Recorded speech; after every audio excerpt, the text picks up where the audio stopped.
안녕하세요. 아유, 어린 학생들도 많이 있네요. 여러분 반가워요. 오늘 제가 여러분들한테 알려드릴 내용은 우리가 데이터를 통해서 우리 여러분들의 이렇게 이동하는, 어딜 가고 언제 뭐 하고 이런 것들을 알 수 있는 그런 내용들에 대해서 설명을 하겠습니다. 여러분들한테 좀 쉽고 좀 알기 쉽게 설명을 최대한 해볼 테니까 잘 들어주세요.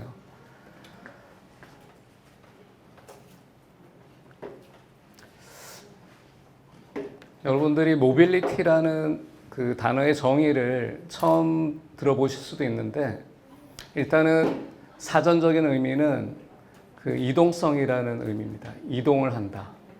그런데 우리가 교통을 하는 이런 입장에서 보면 이동을 편리하게 하는 서비스나 이제 수단을 의미합니다. 그래서 여러분들이 최근에 이제 언론이나 신문상에 이렇게 보면 모빌리티라는 용어가 되게 많이 나올 거예요.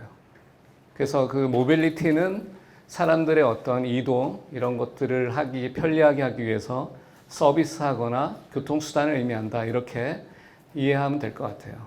그러면 이 모빌리티가 왜 중요한가?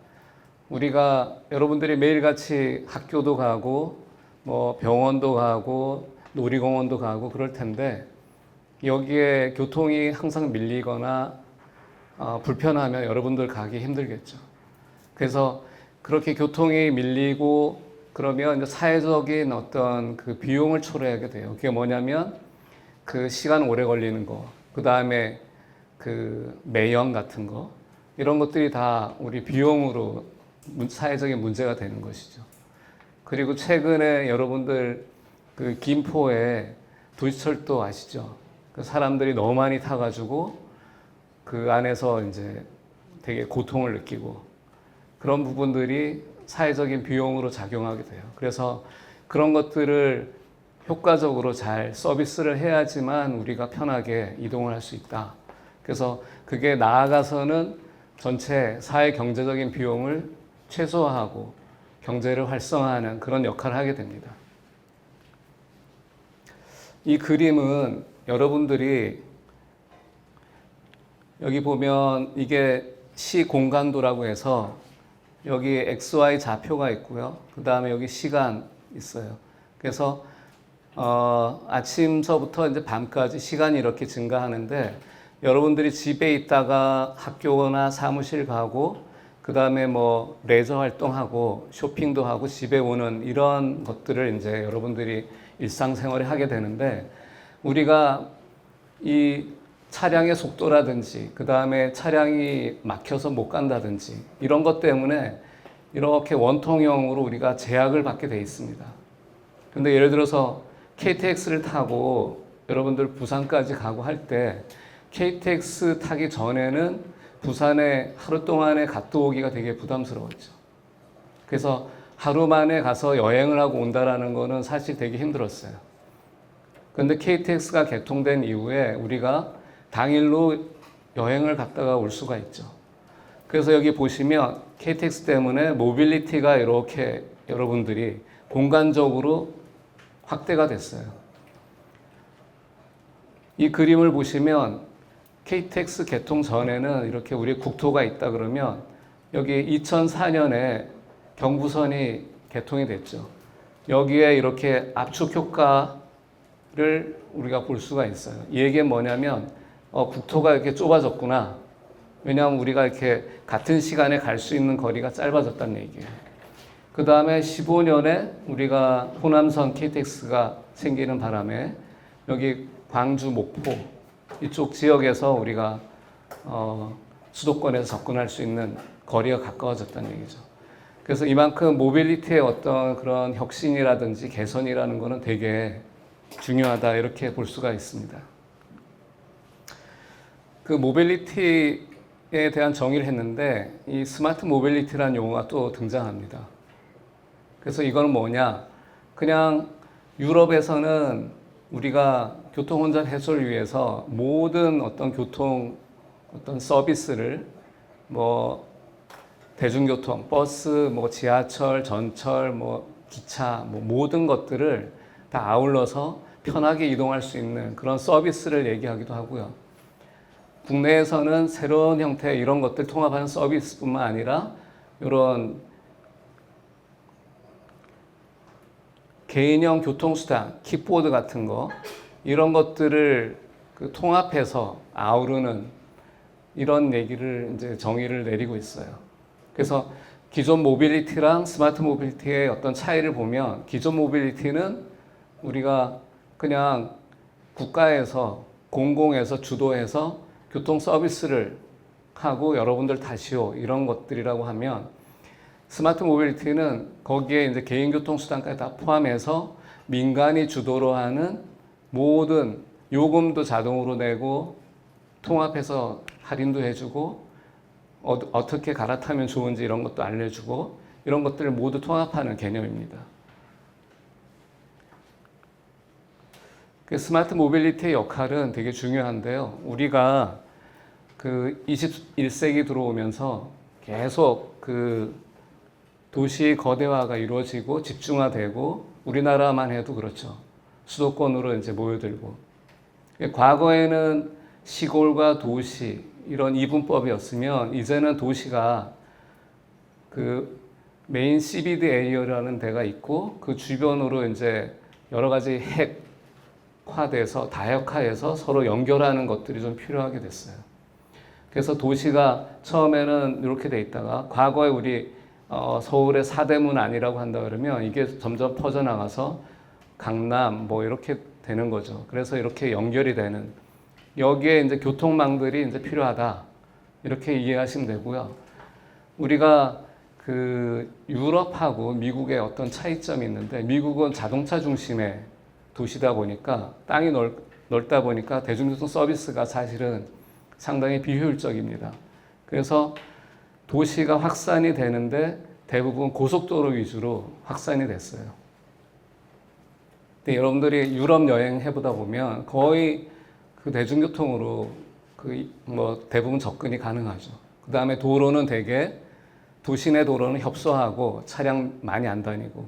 근데 우리나라는 사실은 대중교통 중심으로 먼저 왔으면 좋았는데 도로 중심으로 오다 보니까 나라는 좁은데 비해서 차선이 막 뭐 양방향 10차선 이런 도로도 많고요. 그래서 승용차가 메인이 되다 보니까 대중교통은 그 후행으로 이렇게 따라오는 그런 상황이었어요. 근데 우리가 앞으로 교통에 대한 혼잡 비용 줄이고 탄소 저감하고 이러려면 대중교통을 많이 타야 되는 거죠.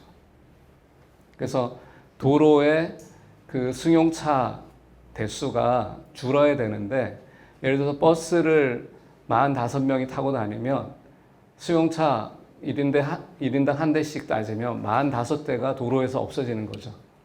그래서 그만큼 대중교통이 좀 중요하다 이렇게 볼 수가 있고요.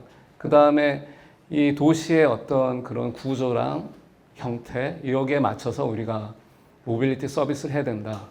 이거는 명확한 어떤 진리입니다. 그래서 이런 것들을 우리가 잘 고려해서 서비스를 해야 되는데 이게 최근에 와서는 여러분들도 뭐 좀 느끼셨는지 모르지만 교통 시설물이 도시를 갖다가 살리기도 하고 그 다음에 쇠퇴하기도 하고 이렇습니다. 그래서 도시를 그 교통망을 어떻게 구성하냐에 따라서 도시가 되게 그 발전할 수도 있고 그런 것들이죠. 그래서 그런 부분들을 이해하시면 될 것 같습니다. 그러면 그런 서비스를 어떻게 하냐? 그러면 우리가 그 모빌리티에 대한 데이터를 갖다가 보고 과학적으로 해야 된다. 그래서 과거에는 이런 데이터들이 없었어요. 근데 최근에는 사람의 이동에 대한 데이터들을 우리가 볼 수가 있어요. 그거는 그 4차 산업혁명이라는 어떤 새로운 우리가 시대에 살고 있기 때문입니다. 4차 산업혁명의 핵심은 초연결 사회예요.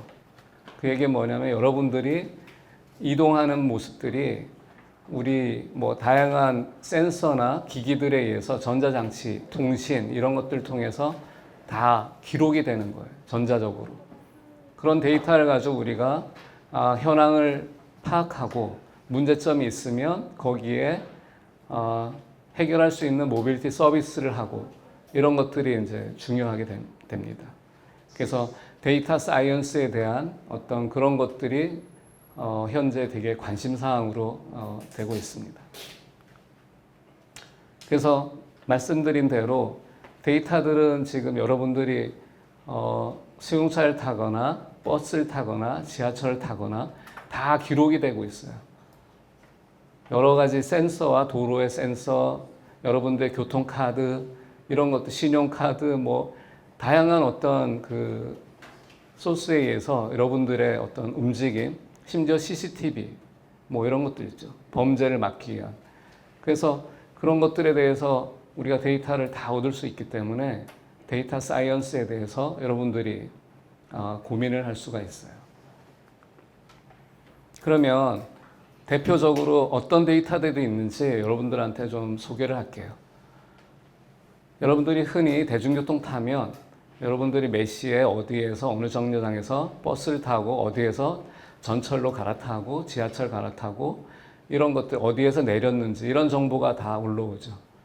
그게 여러분들 교통카드 데이터. 그래서 여기 보시는 바와 같이 교통카드 빅데이터 통합정보 시스템이라고 여러분들 인터넷에 치면 거기 시스템을 들어갈 수가 있어요. 그래서 이걸 하게 된 배경은 과거에는 우리 교통카드 데이터를 오픈하진 않고 그냥 여러 그 버스라든지 지하철이라든지 운영사가 다르기 때문에 요금이 들어오면 정산하는 목적으로 그 데이터를 가지고 있었어요. 그러니까 뭐 버스 회사가 있으면 거기에 얼마 주고 지하철은 얼마 주고 이런 것들을 하기 위해서 데이터를 수집을 했었는데 이거를 연구 목적에 우리가 활용해 보자. 이런 모두의 공감대에 의해서 가장 이런 데이터를 가지고 합리적으로 우리가 대중교통 서비스를 어떻게 하면 좋을 것인지 이런 것들에 대해서 우리가 데이터를 축적을 하고 제공하고 가공하고 분석하게 됩니다. 그래서 이 사이트에 들어가면 이런 화면이 떠요. 여기 보시면 장소를 정할 수가 있고요. 지역을 서울시, 인천시, 뭐 시군구도 선택이 가능하고 그 다음에 여기 그런 것도 선택하면 날짜를 지정하면 몇 명이 탔는지 알 수가 있고요. 여기 통행이 있고 인원수가 있어요. 그게 무슨 차이가 있냐면 한 사람이 집에 갔다가 출근했다가 돌아오면 두 통행을 만들죠. 그래서 인원은 한 사람인데 통행은 두 통행 이렇게 되는 겁니다. 그러니까 중간에 뭐 친구 만나거나 또는 어디 커피숍에 들려서 왔다 거기에 이동하는 수단을 우리가 버스나 지하철을 탔다 이랬을 때 여기 다 카운트가 되는 겁니다. 그래서 지금 이 화면에서 보면 서울시 같은 경우에 2024년 7월 21일 600만 통행이 넘게 이용했구나 이렇게 알 수가 있어요. 그 다음에 여기 보시면 뭐 그 교통수단별 이용량, 도시철도, 시내버스, 마을버스, 광역버스, 공항버스 이런 것들이 있죠. 그 다음에 이용자 유형별로 일반, 청소년, 어린이, 경로 어느 정도 타는지. 그 다음에 여기 재미있는 게 가장 많이 이용하는 정류장, 최다 승차 정류장, 하차 정류장, 환승 정류장 이런 것들을 다 알 수가 있어요. 요거는 주제도인데 인천에 그 인천시 내에서 운영하는 그런 버스 노선의 혼잡도를 알 수가 있어요. 그래서 여기 보시는 바와 같이 빨간색으로 된 부분들은 상당히 뭐 혼잡한 이런 지역을 알 수가 있다. 그 다음에 두 번째는 이 나라 지표란 사이트가 있는데 여기는 그냥 조금 거시적인 큰 그림의 어떤 데이터들을 줍니다. 여기 들어가면 국가에서 정책 수립하거나 그런 가이드라인을 제시하기 위해서 이런 데이터를 제공하는데요. 여기에는 뭐 다양한 데이터들이 있지만 주거와 교통, 여기를 클릭하시면 거기에 이제 교통 데이터들이 있습니다. 그 다음에 많이 쓰는 게 공공 데이터 포털인데 여기도 데이터들이 많이 있어요.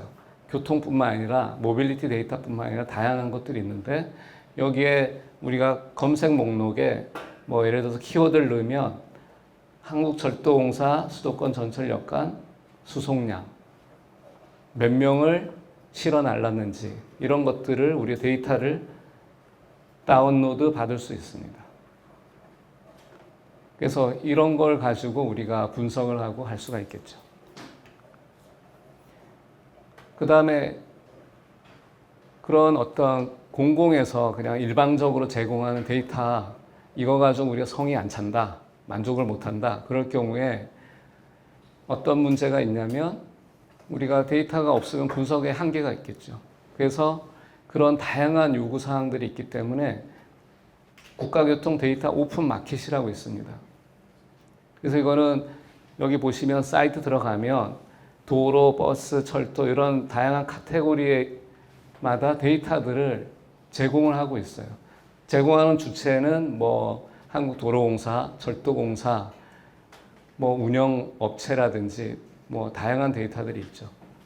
그래서 이것들을 보시면 이렇게 예를 들어서 카테고리를 선택하고 도로, 버스, 철도 여기 보면 제공업체가 있어요. 이런 데이터들을 모빌리티 데이터를 생성하고 자기네들이 가공하는 그런 기관들이 있습니다. 여기를 선택할 수도 있고요. 여기 데이터 검색하면 이렇게 우리가 의왕시 교차로 교통량 데이터 무료, 택시 승하차 데이터 한국도로공사에서 제공하고 있는데 무료 뭐 이렇게 돼 있죠. 그래서 여러분들이 원하는 데이터를 찾아서 여기서 제공하고 있는 것들을 우리가 다운로드 받아서 분석을 할 수가 있습니다. 오른쪽에 보시면 여기 행정구역 단위로 선택해서 우리가 지도에서 그 데이터들을 바로 볼 수도 있습니다.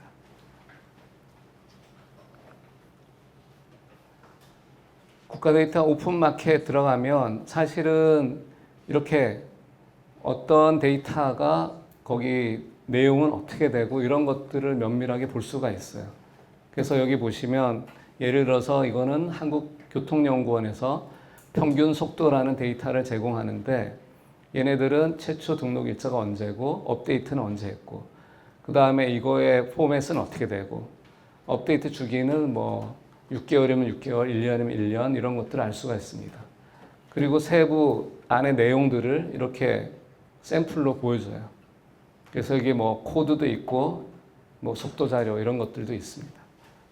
그래서 데이터에 대한 상세 정보도 볼 수 있고 이거를 그 맵에다 띄우면 예를 들어서 서울시 종로구 사직동에 여기 속도를 알고 싶다 이랬을 때 이렇게 코드를 주는데 여기 코드가 종로구 사직동으로 돼 있대요.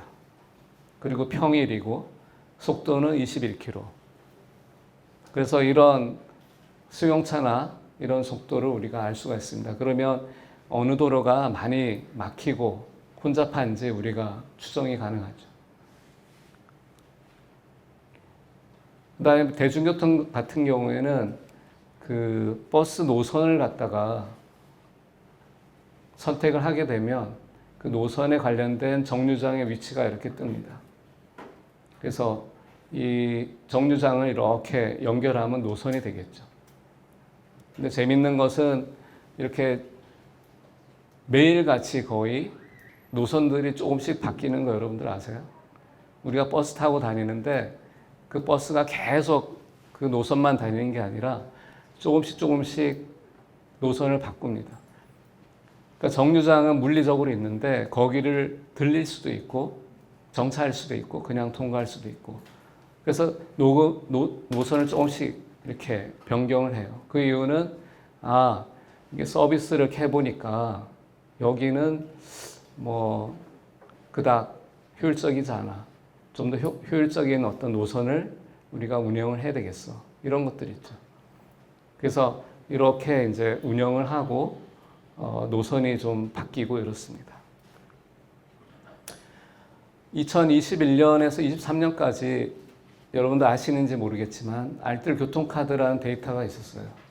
이게 뭐냐면 여러분들이 미리 여기에 회원가입을 한 다음에 여러분들의 집을 등록하고 이 스마트폰 앱을 통해서 집에서 나와서 몇 시에 나와서 첫 정류장에 가서 버스를 타면 그 기록에 남겠죠.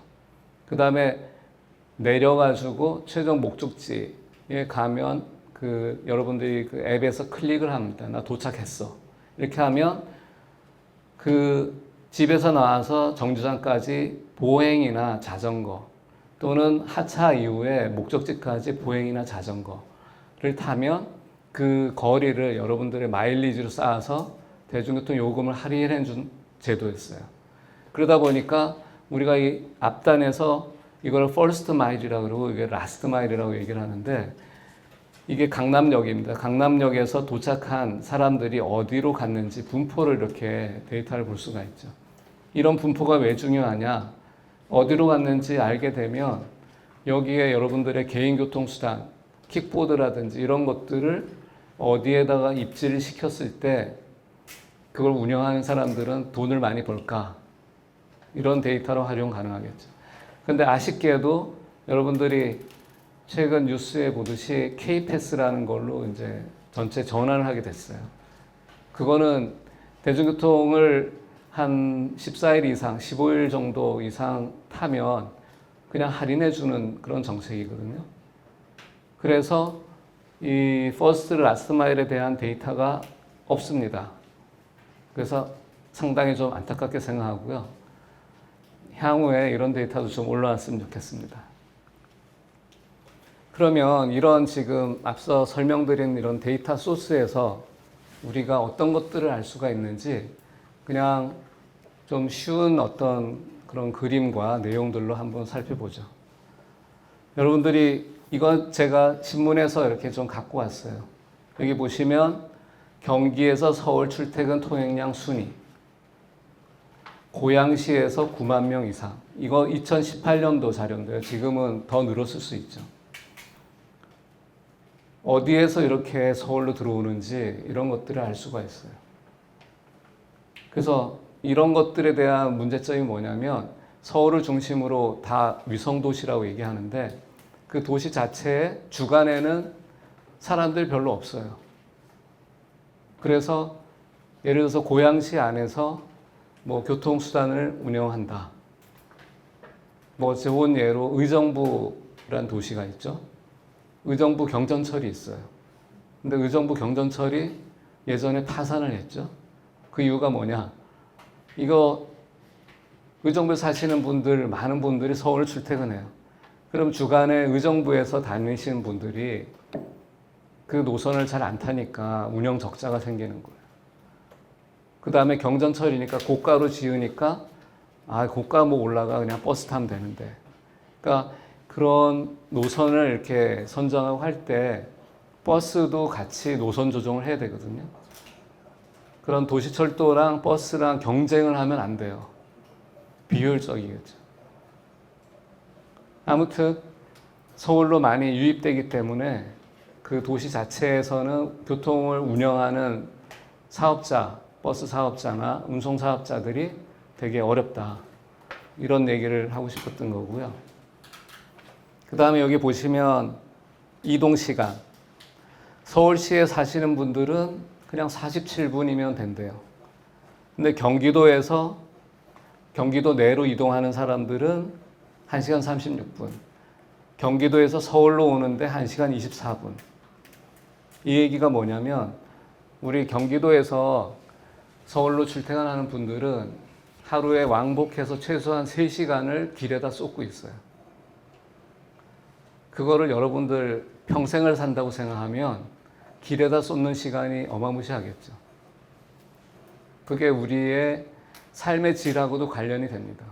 여러분들 그 시간을 절약해서 여러 가지 생산활동이나 취미활동이나 이런 것들을 하면 얼마나 더 효과적일까요? 근데 도로에다가 이렇게 시간을 쏟고 평생 매일같이 3시간씩 그러면 최소한 서울에 있는 사람들하고 경기도 사는 사람들하고 비교했을 때 경기도 사는 사람들의 삶의 질이 동등해지려면 장수해야 됩니다. 최소한 몇 년 더 살아야지 비슷한 어떤 시간을 우리가 삶의 질을 영위하는 데 쓰게 되겠죠. 그래서 교통수단이 되게 중요한데, 그래서 정부에서는 그 GTX 같은 것들을 노선을 설치하고 운영하려고 하죠. 고속으로 출퇴근하고 이동하게 하게끔. 그 제일 중요한 거는 사실은, 죄송합니다. 직주 근접이 되게 중요한데, 직주 근접이라는 건 직장과 집이 비슷한 위치에 있으면 가장 효율적이에요. 그런데 아시다시피 뭐 어떤 집값도 높고 하기 때문에 자꾸 멀리서 출퇴근하게 되고 이런 상황들이 벌어지는 거죠. 우리가 뭐 일반적으로 알 수 있는 대중교통 이용 인원 이런 것들을 알 수 있고요. 일반인이 가장 많고 하다 경로는 약 11%인데 고령화되면서 점점 우리가 고령자 비율이 높아지고, 그렇게 되면 65세 이상 무료 무임승차인데 그거에 대한 교통 운영사들이 그 부담이 점점 커지겠죠. 그래서 그거를 연령을 뭐 상향시키자 이런 얘기도 지금 많이 나오고 있습니다. 근데 아직은 시행하고 있지 않고요. 그 다음에 전체적인 수단별로 우리가 수송량들을 알 수가 있는데, 여기 분담률이라는 것은 우리가 각 수단별로 몇 프로씩 사람들을 이동시키는 걸 담당하는지를 비율적으로 보여주는 것들이에요. 그래서 보면 공로라는 부분이 있는데, 공로는 도로를 운행하는 승용차, 버스, 택시 이 모든 것들 합한 값이에요. 그 공로를 다니는 경우에 88%, 지하철 8.1%, 철도 3.4%이 정도 돼요. 그러니까 아시다시피 이 88.4라는 건 무진장 높죠. 그래서 이거를 대중교통으로 자꾸 옮겨줘야지 우리가 탄소 저감이라든지 기후변화에 좀 대응할 수 있는 그런 계기가 될 거예요. 뭐 일각에서는 전기차 그거 친환경적 아니냐 이런 얘기도 하죠. 그래서 하여튼 그 버스랑 전철이랑 수용차가 경쟁 관계에 있는 건 맞습니다. 대중교통 요금 월 단위 평균적으로 한 5만 원 정도 쓴대요. 근데 재밌는 거는 경북이랑 전남도 뭐 큰 차이가 없어요. 근데 이 내부를 들여다보면 수도권 같은 경우에 환승 할인도 해주고 하기 때문에 횟수는 많은데 비용은 요 정도를 내는 거고, 전남이나 경북 이런 경우에는 사실은 횟수는 몇 번 안 되는데 비용이 높은 거죠.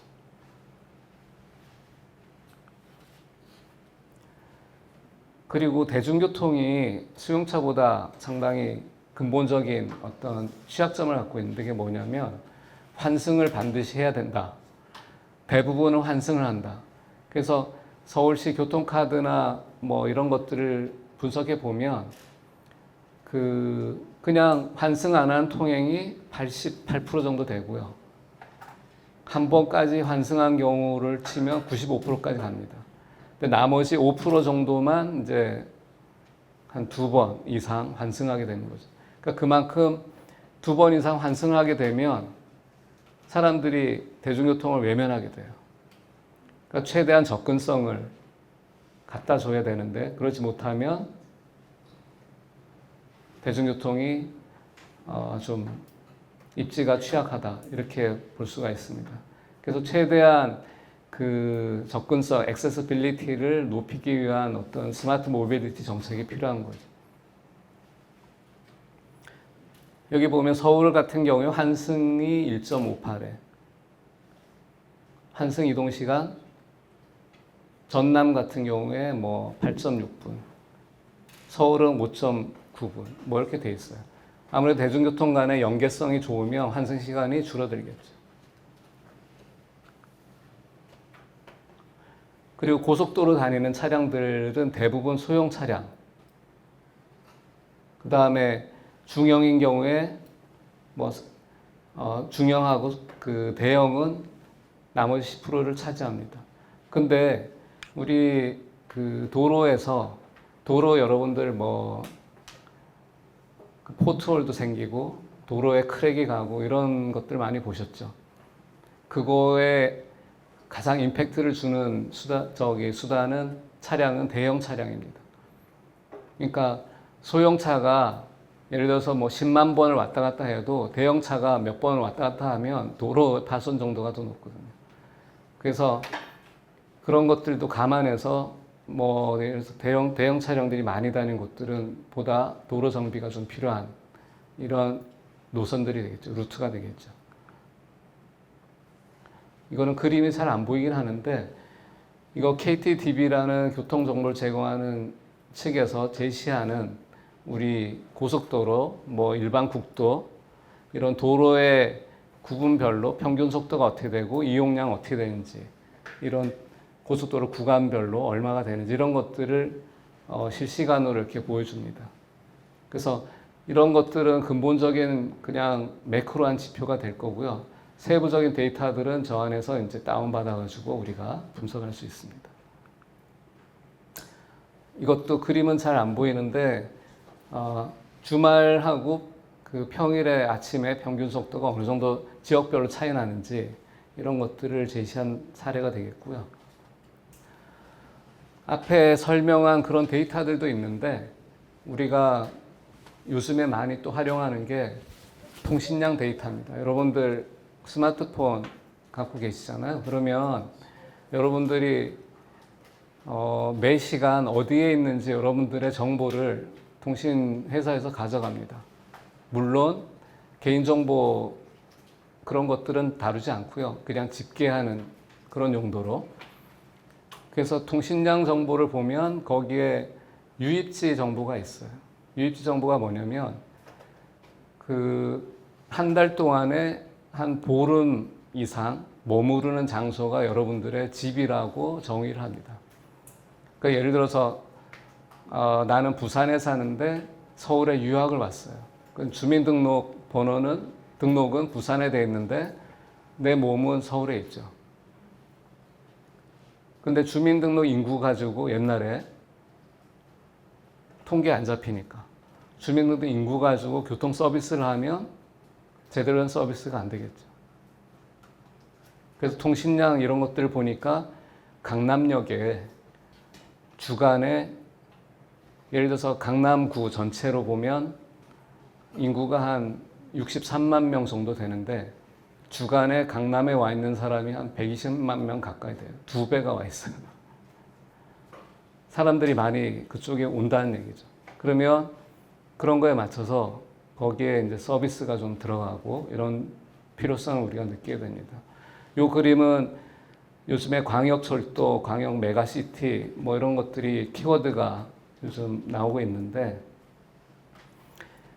부산이나 그 근처에 있는 양산, 울산 이런 데서 부산시에 어디에 와 있는지 그러니까 이거는 울산에 거주하면서 부산에 온 사람들의 어디에 있는지를 공간적으로 표출한 거고요. 이거는 양산에 있는 사람들이 거주하는 사람들이 부산에 어디 와 있는지 이런 것들을 공간적으로 볼 수가 있어요. 이 얘기는 우리가 from to 사람들의 이동을 알기 때문에 거기에 맞춰서 광역철도라든지 우리가 그런 서비스들을 고려할 때 이런 데이터를 참고하면 좋겠죠.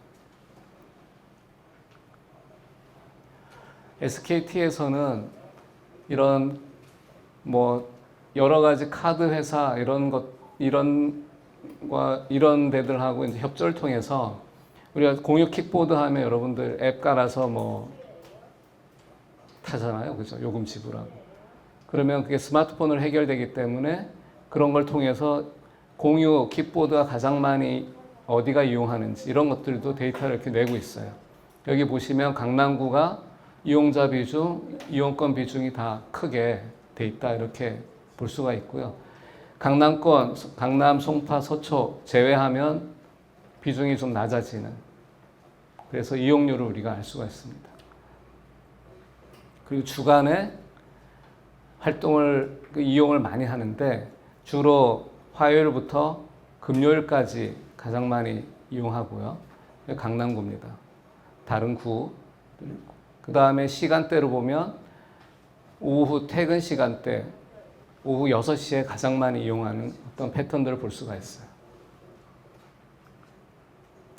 이거는 통신량 데이터랑 사람들의 모빌리티 데이터를 좀 결합해서 본 사례인데, 여러분들 수원시 그 화성 가보셨나요? 거기 가면 요즘에 뭐 하플이라고 얘기하는데 거기에 뭐 드라마도 찍고 뭐 그랬어요. 그래서 여기를 사실은 2013년도부터 수원시에서 차 없는 거리 정책을 펼쳤거든요. 그런과 동시에 그 대부분 주택 지역이었는데 거기가 카페랑 음식점 이런 것들로 많이 탈바꿈했어요. 그래서 젊은 친구들이 많이 오는 핫플이 됐는데 그 효과를 여기 2014년하고 17년하고 보면 사람들이 이만큼 왔다는 거죠. 전후 비교하면. 그래서 이런 차 없는 거리, 사람이 도보로 많이 편하게 다닐 수 있게 해주면 그만큼 그 주변에 물론 여기 관광지도 있습니다만 사람들의 어떤 그런 모빌리티가 향상됨과 동시에 거기에 관련된 여러 가지 사업들이 개선이 된다. 이렇게 보시면 될 것 같습니다. 그러니까 마을 전체를 어떻게 보면 되게 상권이 활발한 도시로 이렇게 만들 수 있다는 얘기가 됩니다. 또 하나 이제 재밌는 사항은 우리가 개별 데이터들을 여러분들한테 설명을 드렸는데 그 개별 데이터만 가지고는 좀 만족스럽지 않다. 그래서 코레일에서 한 게 뭐냐면 다른 데이터들하고 결합을 시켰어요. 그래서 여러분들 코레일 KTX 타거나 기차 타면 회원 가입돼 있나요? 앱에? 그럼 여러분들 핸드폰 번호로 다 회원이 되잖아요. 그러면 그거와 마찬가지로 통신량에도 여러분들 위치 정보가 있을 거고, 그 다음에 카드, 신한카드 있는지 모르지만 카드 데이터, 그 다음에 KCB라고 여러분들 신용을 판단하는 그런 데이터들이 있어요. 그래서 얘네들을 쫙 연결해서 결합을 시킨 거예요. 그래서 우리는 그거를 가명 정보라고 얘기를 하는데 이것들을 통해서 다양한 어떤 재밌는 것들을 알 수가 있죠. 바로 이 그림인데, 질문인데, 뭐 여기 보면 강릉, 부산, 여수, 전주, 경주란 관광지가 있는데 이 중에서 수도권에 거주하는 사람의 비율이 높은 도시는 그러니까 강릉을 많이 간대요, 수도권에서. 두 번째로 부산 많이 가고 여수 가고. 20, 30대가 많이 가는 비율은 전주, 부산, 강릉. 그래서 연령대별로 어떤 취향을 가지고 어디를 방문하는지 이런 것들을 알 수가 있습니다. 여러분들 강릉에 가보신 KTX 타고 가보셨나요? 거기 가면 재밌는 서비스가 있는데 여러분들이 캐리어를 가져가잖아요. 그러면 역에서 맡길 수가 있어요. 근데 맡기면 단순히 거기 와서 찾는 게 아니라 내가 어디 호텔에 묵을 거다 그러면 거기까지 배달을 해줘요. 그러면 그냥 막 다니다가 호텔 가면 와 있는 거죠. 그래서 젊은 층들이 상당히 많이 이용을 하고 20대 강릉의 싱글들이 방문한 장소들이 이렇게 나와 있어요. 많이 가는데 30대는 뭐 이렇고 40대 이상은 이쪽으로 가고 좀 덜 붐비는 데 가고 60세 이상은 이런 주로 시장이나 뭐 자연 이런 쪽으로 많이 가고. 그 다음에 최근에 관심이 되고 있는 코로나. 여러분들 고생하셨는데 거의 방콕 가셨겠죠, 그죠? 어디 가시지 않고. 그래서 그거에 따라서 교통을 운영하는 기관들은 너무나 힘들었대요. 그러니까 돈을 벌어야 되는데 여러분들이 재택근무하고 학교도 클로징하고 그러면 대중교통을 운영하는 사람들 입장에서는 승객이 줄어드니까 수입이 없으니까 힘들겠죠. 그래서 이거를 보니까 국토교통부에서 발표한 자료를 보니까 전반적으로 다 줄었어요. 대중교통 26.3% 감소했어요. 제일 많이 감소한 게 여기 관광지, 그 다음에 상업지역. 여러분들이 배달 많이 시켜서 드셨죠? 그러니까 예전에는 가서 뭐 먹고 쇼핑하고 이런 것들을 배달이나 뭐 이런 거 시키다 보니까 제일 소상공인들이 타격을 많이 입었죠. 전국적으로 다 그런 현상은 있었고요. 이것도 교통카드 빅데이터 분석하니까 우리가 코로나가 막 터졌을 때 2020년 3월인가 그렇죠. 이때 마이너스 40%. 시내버스 통행량이 마이너스 40% 이렇게 됐어요. 그때는 사람들하고 접촉을 상당히 꺼릴 때입니다. 전 세계적으로 코로나의 영향 때문에 재밌는 현상은 수용차를 많이 타게 됐어요. 되게 개인주의적으로 이제 바뀐 거죠. 그 다음에 도보통행, 나 홀로 뭘 하는 거. 근데 재밌는 거는 아직까지 한 80% 정도 수준에서 회복이 됐대요. 그 이유는 일본 같은 경우에는 대기업에서 지역 출장을 하지 마라 이렇게 했대요. 그러니까 코로나 학습 효과가 있는 거죠. 예전엔 출장 보내고 했는데 코로나를 겪으면서 화상회의 충분히 가능하네, 안 가도 되네, 출장비 줄여 이렇게 해서 출장을 금지시키고, 그러다 보니까 대중교통의 운영사들한테는 코로나 이전에 비해서 아직도 80% 90% 수준밖에 안 올라오고 있어요.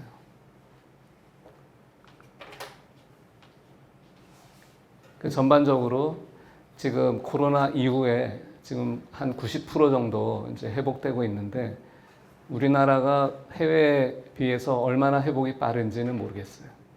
근데 우리나라 사람들이 좀 빠르기 때문에 지금 뭐 해외보다는 좀 더 나은 실정인 것 같다는 생각이 듭니다. 목적지별로 보니까 코로나 이후에 이런 레저, 관광, 주거, 대형 아울렛 이런 곳들은 그래도 회복이 됐는데 재미난 거는 사무, 여러분들 직장, 그 다음에 상업지역은 여전히 그렇게 회복이 안 됐어요. 그래서 아까 말씀드린 대로 뭐 배달시켜 먹거나 화상회의거나 이런 것들의 영향이 우리가 문화가 좀 바뀐 거죠. 그걸 우리가 뉴 노멀로 정의하는데 노멀이 바뀐 거예요. 그런 팬데믹에 의해서 우리의 생활 패턴이 바뀌어서 이런 모빌리티에 영향을 주고 있다. 이렇게 이해하시면 될 것 같습니다. 그래서 코로나 이후에 철도 여객도 지금 회복되고 있지만 그래도 과거에 비해서 아직은 100% 승객이 그 실적이 올라오고 있지 않다. 이렇게 이해하면 될 것 같습니다. 그래서 제가 그 결론 시사점을 얘기했는데 오늘 보여드린 내용은 여러 가지 데이터, 모빌리티 데이터에 대한 소스와 그거를 바탕으로 우리 어떤 시사점을 가질 수 있는지 이런 부분들 우리가 좀 살펴봤고요. 사실은 데이터 사이언스에서는 그 데이터를 가지고 오늘 보여드린 그런 어떤 그 단편적인 내용보다는 보다 복잡하고 다양한 것들을 하고 있습니다. 그래서 이런 것들은 앞으로 모빌리티 서비스를 할 때 되게 우리가 효율적으로 할 수 있는 그런 요소다 이렇게 얘기할 수 있고요. 향후에 여러분들 UAM이라고 어번 에어 모빌리티라는 게 있습니다. 그래서 에어 택시 이런 것들 있죠. 그런 것들이 이제 들어오면 같이 어떻게 서비스할 것인가 기존 교통수단하고 어떻게 균형을 맞춰서 협력적으로 갈 것인가 이런 부분들이 중요하고요. 그래서 이런 것들은 앞으로 4차 산업혁명 시대에 데이터들 간에 서로 연계가 되고 교통에 관한 우리 인프라 이런 것들이 초연결 사회에서 데이터들이 점점 더 많이 올라오기 때문에 그런 것들에 대해서 우리가 관심을 가질 필요가 있다. 그렇게 말씀드리겠습니다. 그리고 마지막으로 제가 연구원에서 연구한 그런 것과 관련해서 동영상을 보여드리고 오늘 강의를 마치도록 하겠습니다. 사회가 복잡해지고 삶의 모습이 다양해지며 사람들의 이동 욕구, 즉 모빌리티 수요를 예측하고 서비스를 제공하는 것은 더욱 중요해지고 있습니다. 그러나 기존의 교통 수요 예측 방식은 가정을 단위로 한 광범위한 데이터를 기반으로 산정하여 개별적 이동과 활동을 파악하는 데에는 어려웠습니다. 이에 한국철도기술연구원은 이동통신 빅데이터를 기반으로 사회 구성원 개인의 특성에 맞는 모빌리티 요구를 예측하고 맞춤형 서비스 제공으로 도시와 산업의 경쟁력을 높이기 위해 활동 기반 통행자 분석 시스템 아바타를 개발하였습니다. 아바타는 분석 지역의 주민등록상 거주 인구가 아닌 이동통신 빅데이터를 토대로 실제 시간대별 존재 인구를 파악합니다. 그리고 가정, 학교, 학원, 업무, 쇼핑, 여가, 기타의 7개 활동으로 구분하여 개인별 10분 단위 활동 스케줄을 구축합니다. 그렇게 분석한 자료를 통해 분석 지역의 시간대별 활동 인구를 산정하면 특정 시간에 특정 공간에서 특정 활동을 하는 인구를 확인할 수 있습니다. 또한 활동 인구의 통행 사슬을 고려하여 통행량을 산정하고 교통수단별, 활동 목적별 통행량을 추정하여 다채로운 시뮬레이션이 가능합니다. 저출생이나 고령화 등 인구 특성이 달라진 미래의 모습은 어떨까요? 만 65세 이상 고령 인구 증가 시 업무 활동은 줄어들고 가정과 여가 활동의 비중이 증가할 것입니다. 정부와 지자체에서는 이러한 결과를 바탕으로 고령자의 활동 지역을 연계하는 자율주행 셔틀 등 모빌리티 서비스를 시의적절하게 제공할 수 있습니다. 지역에 백화점이나 대형 쇼핑몰이 생기는 경우는 어떨까요? 해당 건물에 쇼핑과 여가의 활동이 늘어나고 이로 인한 인구 유입이 증가할 것입니다. 이에 따른 모빌리티 수요를 예측한다면 교통 혼잡을 대비하고 달라지는 통행 방향성을 고려하여 시간대별로 대중교통 서비스를 조정할 수 있을 것입니다. 이외에도 재건축, 신도시 개발 등 토지 이용의 변화, 질병 확산이나 시차 출근제 등 사회적 변화, 올림픽이나 공연과 같은 이벤트 발생으로 인한 영향 등 다양한 변화를 고려한 분석으로 공공 민간 비즈니스의 의사결정을 지원합니다. 또한 도시계획뿐 아니라 퍼스널 모빌리티 사업 투자, BRT 추진 등 신교통 기술 및 인프라 도입에 따른 접근성 개선 효과를 분석하여 다양한 교통수단 대안을 비교할 수 있습니다. 과학기술정보통신부 및 한국연구재단으로부터 미래 모빌리티 분석 시스템으로 인정받은 아바타는 이미 많은 도시계획에 활용되고 있습니다. 2020년에는 강동구 비즈밸리 건설과 대규모 주택 재개발 입주에 따른 모빌리티 분석 결과를 제공하여 장래 교통계획 수립에 기여하였고 세종 스마트시티 및 부산 에코델타시티 교통계획에도 아바타가 함께하였습니다. 활동 기반 통행자 분석 시스템 아바타는 교통 수요 예측과 모빌리티 산업 계획에 대한 무한한 가능성으로 맞춤형 이동 서비스를 제공하여 우리의 삶의 질을 개선시킬 것입니다. 향후 관광 및 상권, 환경 및 질병 확산 영향 등 인간의 활동과 모빌리티가 연관된 다양한 분야의 파트너로서 함께하겠습니다.